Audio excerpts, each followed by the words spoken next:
Minsan, konnichiwa, Samurai Engineer desu. In this video, let us talk about the next definition,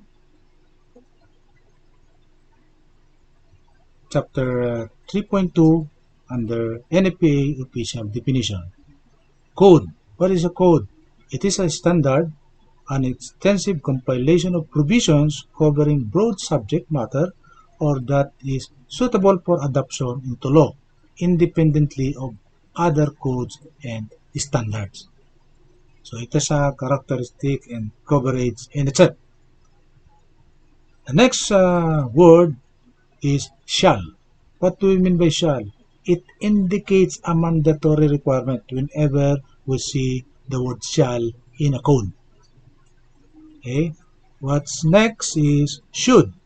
If we see should, it indicates a recommendation of that which is advised but not required. Okay. And in Japanese, code is kodo. Kodo. Okay. It is Yujun Hitsu ga arimasu. Kodo is Yujun. Kodo Yujun. Shall Hitsu ga arimasu. Okay. Hitsu ga arimasu. Hitsu yoken shita hou ga ii. Hitsu yoken shita hou ga ii. Meaning should. Meaning should. Hitsu yoken or shita hou ga ii. It is mean he should.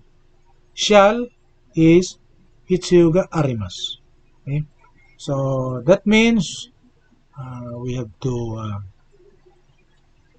learn different things, and this is part of engineering Japanese. It says engineering Japanese. Engineering Japanese is different form of Japanese in itself because it is technical. There are lots of technical terms involved. Again, good luck to your learning Japanese and learning engineering. Once again, this is Dr. AP preaching engineering for nation building.